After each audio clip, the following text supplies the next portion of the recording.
All right. What's going on, guys? What is going on? This is Vinnie, also known as Eight Figure Vision. So I'm here we just got off of a phenomenal Facebook Live.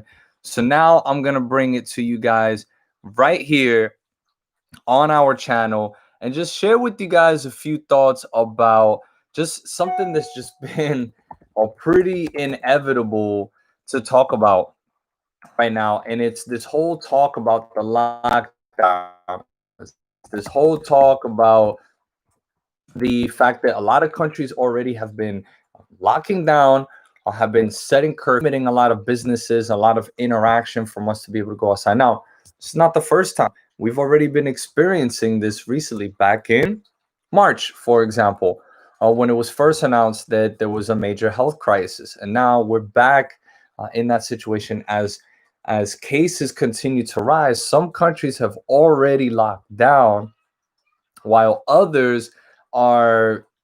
It almost feels like it's inevitable, especially at least here, in my opinion. It does feel like it's pretty inevitable for any type of basically lockdown to be able to come up soon.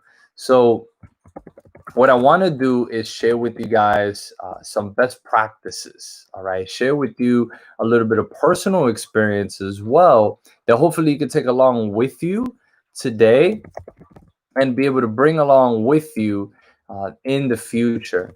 So essentially, and the reason why, guys, is because my mission here on this channel is just to basically just share my experience and be able to show you that uh, hey, you and I, we may come from different backgrounds, we may come from a different place, we may speak a different language, believe in a different religion, but at the end of the day, we have the same heart and the same blood pumping through our veins. So we still are faced with very similar issues that really affect us at our core on a human level.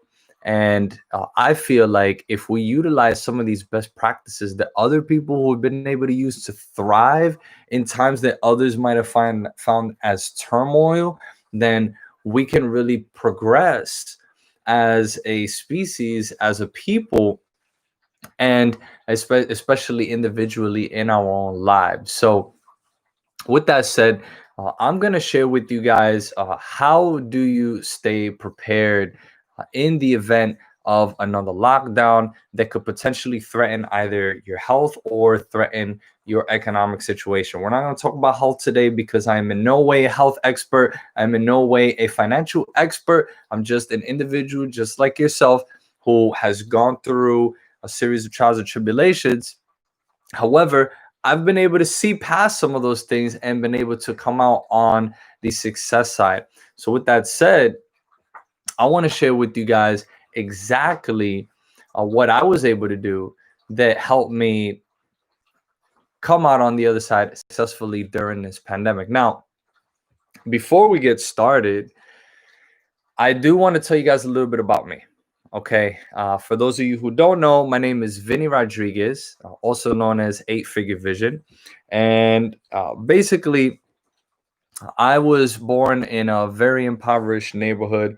I was born in situations and circumstances that were not really conducive to success. I was born and raised in the Bronx to a single mother.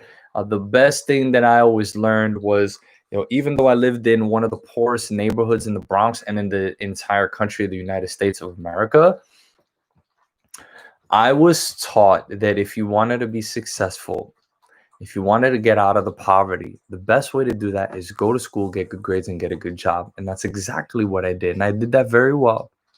I did that so well that I was able to get all the honors and the scholarships and all the achievements, but something wasn't working. I was still broke. I was still uh, basically working temp job to temp job. Meanwhile, I was one of the top of my class, and it didn't make sense to me. Something wasn't right, and found out that it wasn't not necessarily what you know. It wasn't necessarily who you know. It was essentially who knows you and what you do with the information that and the resources that are given to you. What is your resourcefulness, right? What is your vision? And most people have a vision of pursuing a career because that's what we were taught. I found out differently. Going to a business school, I found out that things weren't as clear cut as they needed to be, and you really needed to push yourself in a more creative, outside the box fashion. That's exactly what I did. After I graduated top honors in my class, I ended up I ended up working at Olive Garden, getting paid minimum wage, basically only working like 20 hours a week, which was the most that I could get to really know how to work at a restaurant. Smelling like fettuccine alfredo every day, guys. I was miserable until I realized I needed to make more money somehow. I needed to get out of living out of my mother's house. I couldn't be depending on my mother to pay the bills. And I was miserable, guys. I was like, this is what I study for. This is what I have a diploma for. So, well, I essentially I started studying.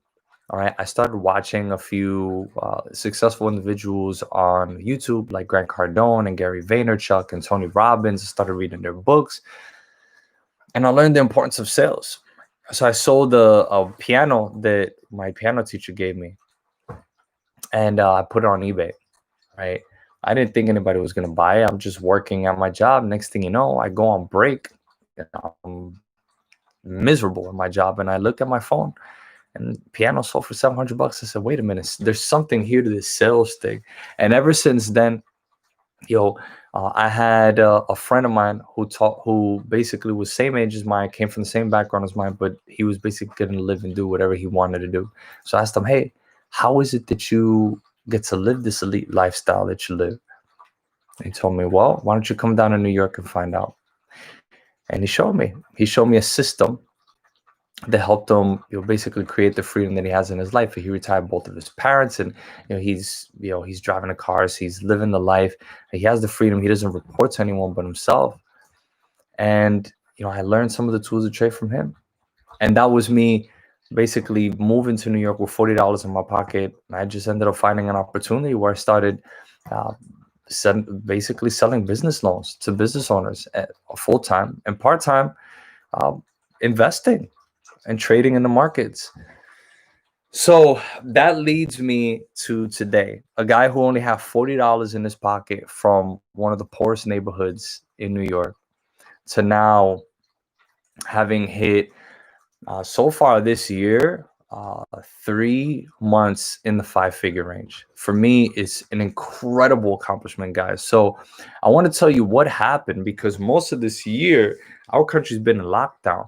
So what was it that changed? It's quite simple.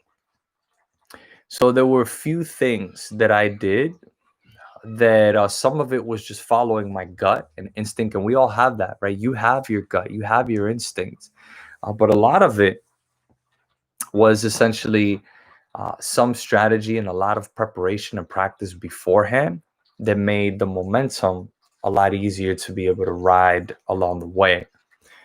So let's talk about this lockdown.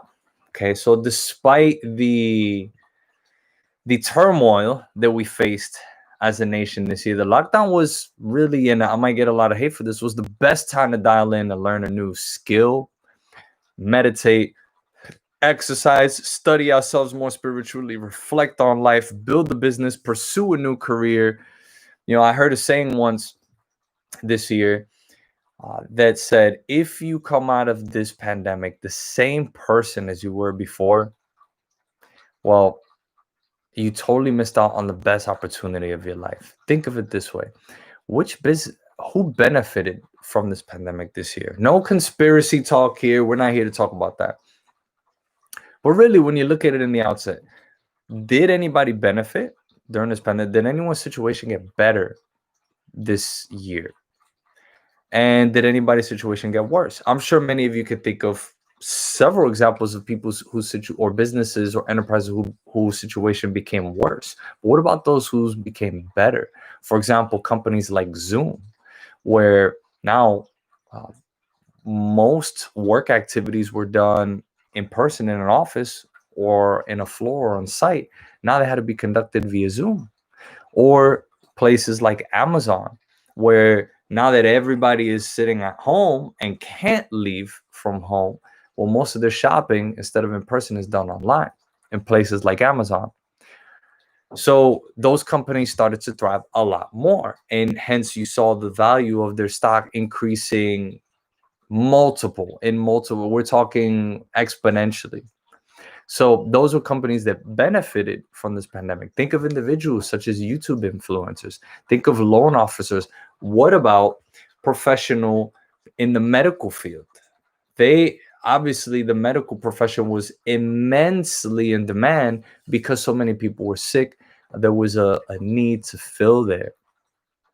Now let's look at the other way, right? Which most of you probably are familiar with, right? A lot of careers were destroyed. Teachers who were so used to being able to go into work every single day, teachers who were able to go and put their tie and their jacket on, and or their Christmas sweater on, and go to a classroom. They were expecting to be in a physical room with 20 to 30 students, and to their dismay, they were met with a closed school. And now that vehicle that they were depending on was no longer available. Gyms that were require a lot of physical contact and people physically being there, and bars and restaurants, a lot of these places no longer had the ability to receive people physically. So a lot of them had to close down. Movie theaters, for example, a lot of them had to close down. Most 90% of them. So think of the fry cooks, think of the barbers, think of all the businesses that were impacted that required physical contact that no longer could operate. Those were ones that were negatively impacted by the lockdown. So since there were so many people forced indoors, then you as an individual could only resort to communication via online or mobile if you didn't have an essential service, for example. And even if you did, you still limited because everybody that you knew wasn't an essential service. So you resorted to either online or mobile. So the question I have for you is, were you at the time consuming content online, or were you creating content online? And I will guarantee you that those who were creating content that would be consumed online, those were the ones that had thrived during this pandemic. And guess what had happened? While more people were staying home, stimulus checks were being sent out, stock market kept rising, right? Everybody was limited to their $1,200, the one-time $1,200 check that they were getting, and the wealth gap kept widening. So essentially what you saw was a tremendous wide gap, because 75% of people were already living paycheck to paycheck. Most businesses only survived on less than 20% of their margin. Therefore, they couldn't even afford a long-term lockdown. They say that most restaurants in the United States have only enough cash flow for 3 weeks to survive for 3 weeks with no additional revenue coming in. That's pretty scary, guys, especially when you have that many people depending on you, your employees, you have your suppliers and your vendors, you have equipment that's most likely leased or loaned that you have to make payments on. I mean, it's a pretty scary situation. So when you look at all of this in the grand scheme of things, how is it that you can be prepared? Well, I would demonstrate that by showing you how I made it out of the pandemic, of the lockdown. Number one thing I did my research. Okay, I studied trends. I looked at what would thrive, or what would thrive today, or what has thrived in the past in a similar economy, like in the 1930s, or like in 1918 during the Spanish flu, or in other similar situations where the economy was under serious distress, 2008, right, 1999, for example, right, and then be able to use those patterns and apply them into today. Number two, I discovered industries that do well during this time. Now, fortunately, the industries that I worked in, like I mentioned to you guys earlier, where I work in the alternative lending sector. So I work a full-time job on Wall Street where I provide business loans to business owners. Of course, a lot of businesses were shut down. They needed the capital in order for them to be able to continue to operate, right? They needed to cover payroll, they needed to pay their light, they needed to pay, a lot of their transportation costs and other costs. Well, they needed money. So that's where the loans came in. And that's my full-time job. My part-time, I realized a big trend, like I mentioned earlier, stock market kept growing, right? The foreign exchange market, there were still currencies being exchanged from bank to bank every single day. $6 trillion being traded. And I said, hmm, well, I've been studying this thing for a while. This isn't going anywhere. So I doubled down. This is number three. I doubled down on those opportunities. I doubled down on the work. I grabbed my cell phone and I started making a massive amount of phone calls. Now, we were locked down in March and April. However, fortunately, we were able to work remotely. Now, if you can't necessarily relate, maybe at your job, you can't necessarily work remotely from home. Here's one thing you can do. One thing you can do is you can reach out to all of your loved ones, right? And just see how they're doing, right? Just make sure everyone's okay. And guess what? In those conversations, opportunities come up, ideas come up. And that is when the light bulb is going to click and you're saying, here's something that we can do proactively, right? Family, friends, your co-workers, right? People who you studied with, people who you haven't talked to in a long time. A lot of people took that last lockdown as a time to be able to get back in touch with people who they've had a previous history with, who they haven't spoken to in a long time. And it became tremendously valuable for them because that was able to create pathways to new ventures and to new projects. So that's something to really double down on is communication and work. So I doubled down on my job and making sure that I can do everything I can to push because it's sort of like a stream in the water, right? The first wave that hits the shore starts pretty light, but it starts to gain momentum. That one wave hits the next wave, and next thing you know, you have this big wave that hits the shore. And that's what ended up resulting for me. After I started investing and taking, this is number four, I started saving my money. So all of the earnings that I created, which was very minimal, by the way, it's very minimal amount of savings. But I grabbed as much as I possibly could. I put it into a trading account. Number five, I put my money to work. All right. Knowing what I knew about the foreign exchange market, then I put it into a foreign exchange trading account. I had $3,000. I put it in there. And after many ups and downs, after a lot of doubts, after me practicing my strategy, not really knowing what I'm doing, just getting a lot of guidance from experts who have been teaching me about the markets, then I was able to essentially build my portfolio. So March, fast forward to April, May, June, July. By August, I already had $12,000 in my account. Now, how is that possible on a $3,000 account without it creating any additional money, without depositing any additional money? That's just simply on building my account. How did I do that? It took a lot of discipline. It wasn't easy. It was very challenging. But essentially, it was because I did my research. I had a long-term vision. I doubled down on my work. I saved money and I put my money to work. Now, once I started putting my money to work, it was hard for me to keep my mouth shut. So I started talking about it. And a lot of my friends who were in similar situations, who were either furloughed or they were on temporary leave, or perhaps they had a reduced work schedule.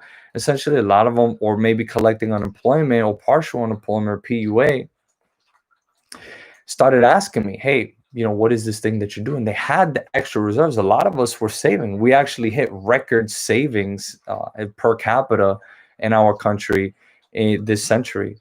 So looking at that, I started talking about it. And guess what? Number seven, they got involved. Guys, they started getting involved. Now we have a little community where we support each other and we help each other grow our own personal portfolios, and we compare strategies and have this little mastermind going so that we can become better and better over time. Those are the seven things I say to prepare, guys. Number one, do your research, discover industries that do well during times of turmoil. Number three, double down on your work on things that provide a skill for you. Number four, save money. Number five, put that money to work when you have a significant amount of it. Number six, talk about it to everybody else. And number seven is get people involved. All right. Speaking of involve, I'm going to leave my link below. We do have a system. I'm part of a publicly traded company that is in over 70 countries worldwide right now, that has over 200,000 members. And essentially, everyone right now is all part of this community where we're learning how to build these healthy financial habits so that we're prepared for these next economic shockers like we faced this year. So that's why I can say with confidence that this is something, if you are looking, if you're serious about being prepared for 2021 or even for the end of this year, definitely something to look at. I will drop the link below. With that said, guys, this is Vinny, 8-Figure Vision. Let me know in the comments below what you'd like to see as additional comment. And until next time, see you guys soon.